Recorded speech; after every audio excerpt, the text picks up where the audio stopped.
Good morning class. हम अपने chapter का नेक्स्ट पार्ट देखते हैं आज की इस वीडियो में। कल मैंने आप लोगों को ये बताया था कि नेटवर्क क्या होता है, ठीक है, और कितने टाइप्स इसके होते हैं। लेकिन कल की जो वीडियो थी उसमें मैंने मैटर लिखा नहीं था, तो मैंने यहाँ आज उस मैटर को लिख दिया है। तो आप समझने के लिए जो प्रीवियस वीडियो है यानी कि चैप्टर 4 का पार्ट 1 जो है वो आप देख लेना, उसमें मैंने उसे समझा दिया। फिर भी चलिए एक बार यहाँ आपको फिर दोबारा से बता दे रहा हूँ। जो टॉपिक है टाइप्स ऑफ नेटवर्क।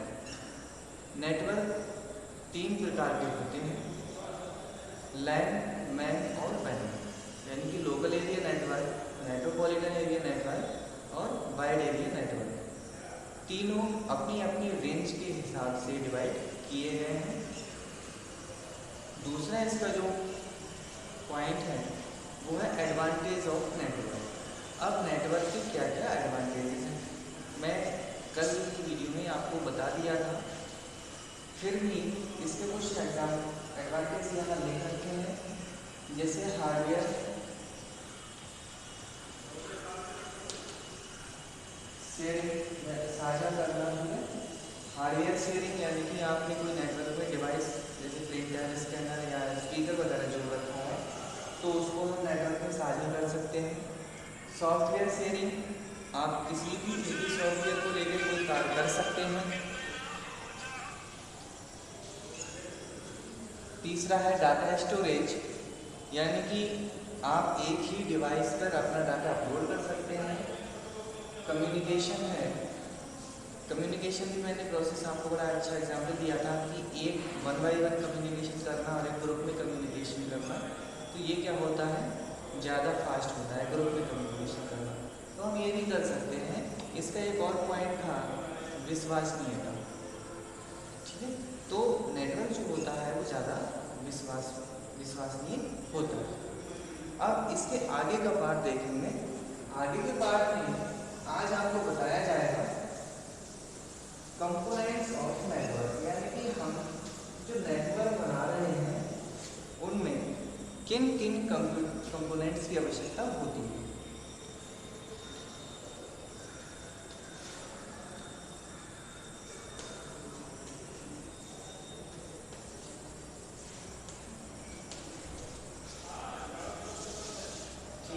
यहाँ देखेंगे 1 by 1 कि कौन सा कंपोनेंट हम कब यूज़ करेंगे और किस कंपोनेंट की क्या आवश्यकता या क्या उसके कार्य होते हैं, ठीक है। तो सबसे पहले है सर्वर।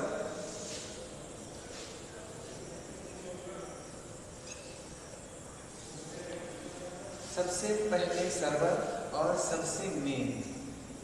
देखिए होता क्या है, जब हम कोई नेटवर्क तैयार करते हैं, अब यदि नेटवर्क में आपने सर्वर का उपयोग नहीं किया है तो होगा ये कि हर कंप्यूटर अपनी इच्छा के अनुसार कार्य करेगा और अपनी इच्छा के अनुसार ही कोई डिसीजन ले सकेगा। लेकिन जब हम नेटवर्क सर्वर के उपयोग से बनाते हैं तब होता ये है कि जो सर्वर रूल्स एंड रेगुलेशंस लगाएगा सारे कंप्यूटर उसी के नियम और कानून को पालन करेंगे। यानी कि सर्वर ने एक रूल मान लीजिए ऐसा लगाया है कि आप मैक्सिमम 2 घंटे तक ही कंप्यूटर का यूज़ कर सकते हैं, तो उस रूल के अनुसार सारे कंप्यूटर या जिस कंप्यूटर के लिए रूल लगाया गया है उसी कंप्यूटर का समय खत्म होते ही अपने आप ऑटोमेटिकली बंद हो जाएगा। तो सर्वर एक तरह से मेन या फिर आप समझ लीजिए कि मैनेजर नेटवर्क का है। इसी के आधार पर सभी कंप्यूटर कार्य करते हैं और सर्वर की ही जिम्मेदारी होती है कि बाकी सभी कंप्यूटर्स को सर्विस देना, ठीक है। ये इसकी सबसे मेन जिम्मेदारी होती है कि नेटवर्क में बाकी सभी कंप्यूटर को सर्विस देना, ठीक है। दूसरा नोड।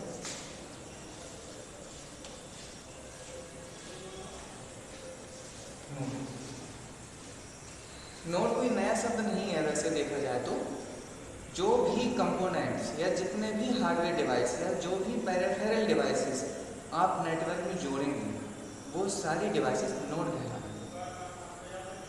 ठीक है, चाहे वो आपका पीसी हो, लैपटॉप हो, मॉडेम वगैरह हो या और कोई डिवाइस हो, ये सभी डिवाइस जो नेटवर्क में जोड़ी जाती हैं वो सारी डिवाइस नोड कहलाती हैं। तीसरा है क्लाइंट।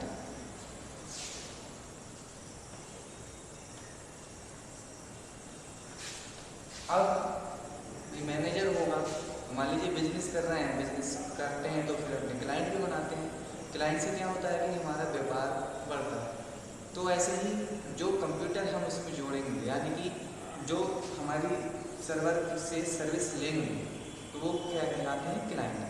सर्वर सर्विस देता है लेकिन सर्विस लेने वाला भी तो कोई होगा, तो जो सर्विस लेगा वो कहलाएगा क्लाइंट। ठीक है, फोर्थ पॉइंट है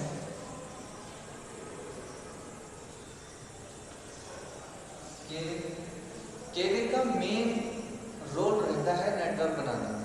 ये तो हम सभी जानते हैं कि जब हम कनेक्शन एक दूसरे से बनाएंगे तो कोई ना कोई माध्यम होना चाहिए उनको कनेक्ट करने के लिए, यानी कि कोई ऐसा मीडियम तो होगा जिससे हम एक दूसरे कंप्यूटर में कनेक्शन देंगे। तो कनेक्शन देने के लिए नेटवर्क में केबल और वायरलेस भी चल जाता है। वायरलेस से नेटवर्क जो होता है वो इतना विश्वसनीय नहीं होता है, इसीलिए हम केबल का ज़्यादा उपयोग करते हैं। ठीक है, तो केबल जो है वो मेन कंपोनेंट है नेटवर्क बनाने का। ठीक है, आगे जो नेक्स्ट है वो है हब।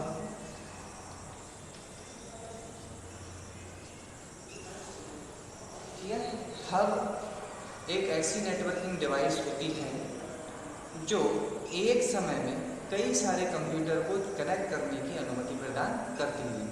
जैसे मान लीजिए एक ही सर्वर से अगर आप अलग अलग कंप्यूटर जोड़ते हैं तो मैक्सिमम 10 कंप्यूटर आप जोड़ सकते हैं।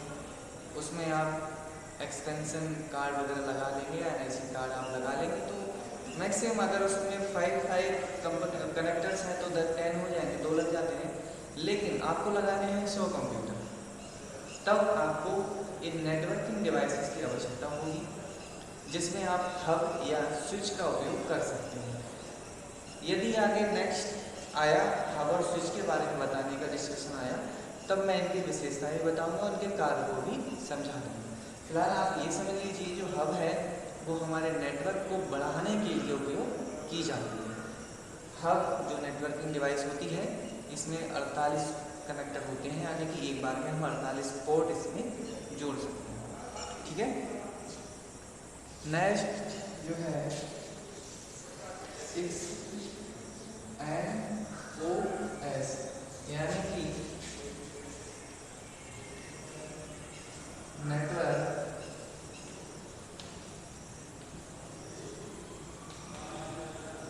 Operating system. ठीक है, network operating system. Network operating system से मतलब ये है, मान लीजिए हम विंडोज़ चलाते हैं तो विंडोज़ क्या है, क्लाइंट ऑपरेटिंग सिस्टम है, यानी कि विंडोज़ एक समय में एक ही कंप्यूटर को ऑपरेट करने के लिए यूज़ होती है। लेकिन अगर आप नेटवर्क में कोई ऑपरेटिंग सिस्टम यूज़ करते हैं तो वो नेटवर्क ऑपरेटिंग सिस्टम कहलाता है। ठीक है, ये ऐसा ऑपरेटिंग सिस्टम होता है जो बाकी क्लाइंट्स को सर्विस देने में सक्षम होता है। क्लाइंट्स ऑपरेटिंग सिस्टम और नेटवर्क ऑपरेटिंग सिस्टम में ये अंतर होता है। क्लाइंट सिर्फ एक ऑपरेटिंग सिस्टम होता है, यानी कि एक ही कंप्यूटर को आप चला सकते हैं, और नेटवर्क ऑपरेटिंग सिस्टम से आप अपने नेटवर्क के सारे क्लाइंट्स को चला सकते हैं। ठीक है, नेक्स्ट आता है NIC।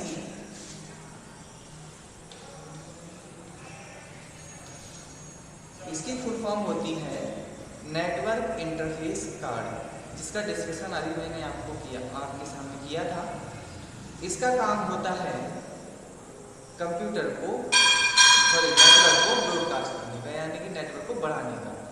NIC अगर हम कंप्यूटर में यूज़ करते हैं तो इसमें कुछ पोर्ट्स होते हैं, यानी कि कुछ कनेक्टर होते हैं जिनके माध्यम से कंप्यूटर को जोड़ लिया जाता है। ठीक है, तो इसका नेम जो है यानी फुल फॉर्म जो है वो नेटवर्क इंटरफेस कार्ड। अब इंटरफेस का मतलब ही होता है कि हम किसी चीज़ को एक दूसरे से कनेक्ट करते हैं, तो ये हमारे नेटवर्क को बढ़ाने के लिए या फिर कंप्यूटर को कनेक्ट करने के लिए यूज़ किया जाता है। इसके बाद आता है प्रोटोकॉल।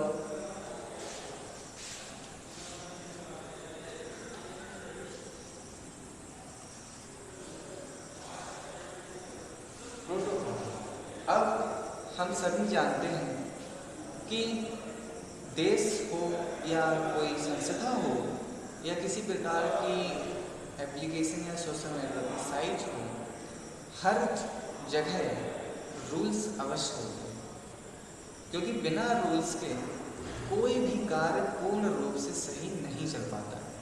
तो वैसे ही यहाँ है, नेटवर्क में भी कुछ रूल्स होते हैं डाटा शेयर करने के या फिर बाकी और कार्य करने के लिए कुछ रूल्स होते हैं जिनको हम प्रोटोकॉल्स बोलते हैं।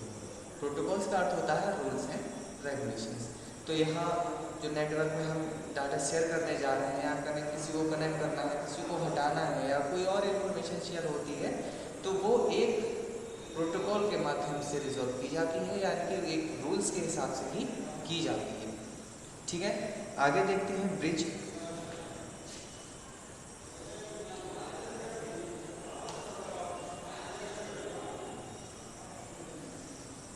ब्रिज हिंदी में अगर आप इसको बोलें तो ब्रिज का पुल को ब्रिज बोलते हैं।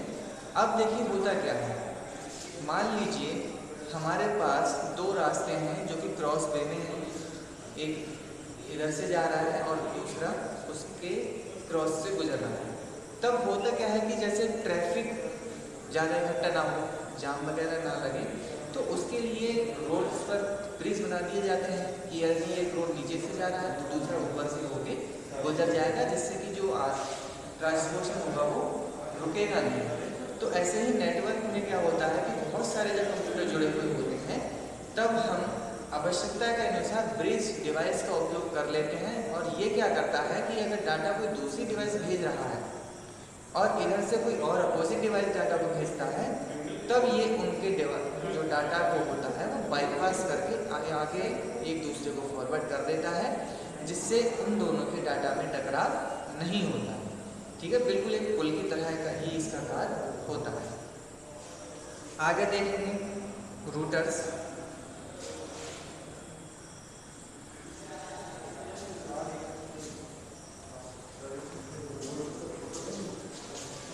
रूटर्स, अब रूटर्स जो शब्द है वो रूट से बना है और रूट का अर्थ होता है रास्ता।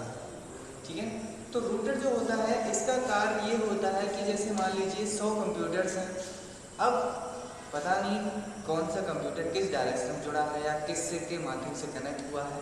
तो रूटर्स का काम ये होता है कि ये डाटा का जो फ्लो होता है, यानी कि मान के चले आप कंप्यूटर नंबर 1 का डाटा भेजना है हमको, कंप्यूटर नंबर 53, हमारे पास 50-60 कंप्यूटर हैं, 53 में भेजना है।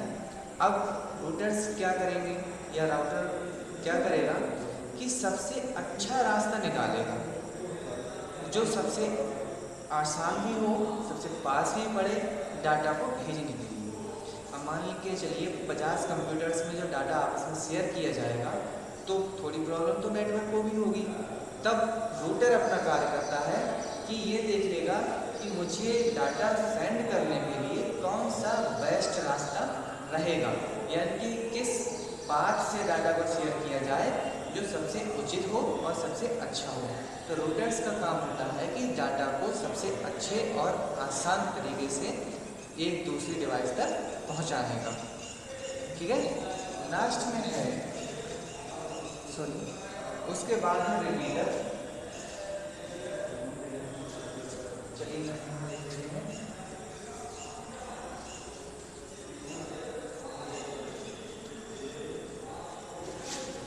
रिपीटर, आप लोग अगर इस शब्द को ध्यान से देखें तो इसमें रिपीट शब्द आ रहा है, रिपीट। ठीक है, रिपीट से ही रिपीटर को बनाया गया है। अब रिपीट का मतलब होता है एक ही चीज को दोबारा करना, यानी कि मान के चलिए रिपीट सेम चीज होती है लेकिन दो या उससे आगे अगर बार बार रिपीट हो रही तो सेम वही चीज आ रही है। तो यहाँ रिपीटर का भी सेम यही काम है। इसका काम क्या है, मान के चलिए हमें डाटा सेंड करना है 200 मीटर की दूरी तक। ठीक है, मान लीजिए हमारा नेटवर्क जो है वो 200 मीटर की दूरी में फैला हुआ है, तो जो हमें डाटा सेंड करना है वो 200 मीटर की दूरी तक डाटा को सेंड करना है। अब हमने जो केबल यूज़ की है उसकी कैपेसिटी है बस 20 मीटर तक या 50 मीटर तक सेंड करने की, 50 मान लीजिए। कि उसकी कैपेसिटी कितनी है कि वो एक बार में 50 मीटर तक डाटा को शेयर कर सकती है। अब उसके आगे कैसे डाटा को भेजा जाए, क्योंकि वहाँ जाके सिग्नल ब्रेक हो जाते हैं। तब हम क्या करते हैं कि ऐसी जगह पर रिपीटर डिवाइस का उपयोग करेंगे। 50 मीटर हमारी कैपेसिटी है केबल की डाटा को सेंड करने की। 50 मीटर के बाद हमने रिपीटर को लगा दिया। तब रिपीटर क्या करता है कि उसकी रेंज को बढ़ाता है। तब रिपीटर का कार्य ये होगा कि वो इसकी रेंज को 50 मीटर और आगे तक सेंड करने की अनुमति दे देगा। उसके बाद फिर एक रिपीटर लगा लीजिए और उसके बाद फिर लगा दीजिए। इसी प्रकार से हमारी जो रेंज होती है वो कवर हो जाती है। ठीक है। और लास्ट में बचता है इसमें गेटवे।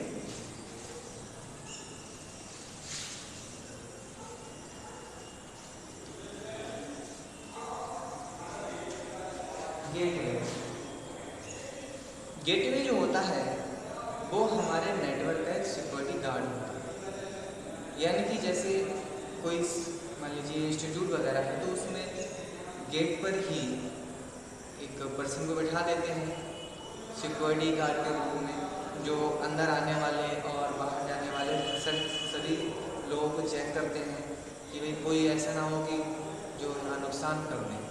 तो ऐसे ही हमारे नेटवर्क में एक गेटवे नाम की डिवाइस लगाई जाती है। इसका कार्य होता है कि नेटवर्क की सुरक्षा पर ध्यान देना। कोई भी बाहरी नेटवर्क हमारे नेटवर्क में इंटरफेयर ना करे, हमारे नेटवर्क के डाटा को ना चुरा सके। इन सारी चीज़ों को रोकने के लिए हम गेटवे डिवाइस का उपयोग करते हैं। तो मेनली इसका जो उपयोग होता है वो नेटवर्क की सुरक्षा के लिए होता है। ठीक है स्टूडेंट, आज आप लोग बस इतना ही पढ़ लें और नेक्स्ट वीडियो होगी इसमें टाइप्स ऑफ कंप्यूटर नेटवर्क को विस्तारित रूप से बताया जाएगा। ठीक है, तब तक के लिए आप इसको पढ़ें और नोट कर लें। Thank you.